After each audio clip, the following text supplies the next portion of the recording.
This is sort of Donald Trump's Willie Horton, a guy who gets off with everything with a wrist slap.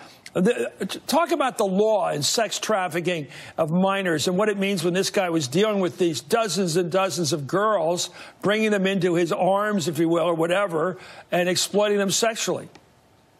Yeah, let me add my voice to the chorus of former prosecutors that Gene just referred to as being affirmatively against this sweetheart deal that Acosta gave Jeffrey Epstein. Sex trafficking violations are extremely serious when charged federally, and by all accounts, the evidence here was very strong. Jeffrey Epstein was the head of a vast sex trafficking network in which he was at the helm. He orchestrated and directed his employees and even some of the minor victims in the case to recruit more minor victims.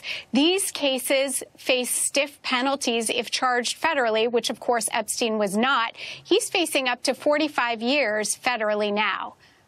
Well, you know, we don't have to get into the graphic nature of his sort of Jabba the Hutt behavior here.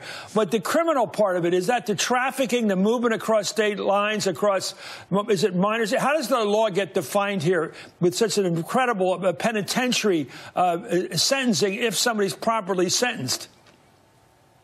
So essentially, sex trafficking is the moving of individuals, here minor victims, across state lines for the purposes of sexually abusing them. And that is exactly what prosecutors and federal investigators have found to be the case here. We know that Jeffrey Epstein had his residence here in New York, as well as in Florida, New Mexico, Virgin Islands. I mean, he has a vast amount of wealth, and he would essentially, through use of phone calls and probably emails, would set up appointments with these underage victims to meet him in these other residences to sexually abuse them. And it's his use of the airplanes, flights, as well as telephones that make it an interstate and therefore federal crime of sex trafficking. Somebody would have to say to the prosecutor, I speak for the president, I speak for the FBI, the CIA, or whatever. I can inform you that there's a mitigating circumstance here. But you can't just have the lawyers say that, claim that. Yeah, we honestly, like it's been referred here, this is the great mystery. This violates so many prosecutorial norms to not federally charge this man with these crimes. It is a mystery. I don't know whether it was because Acosta was directed not to federally prosecute. I'm suspicious of that.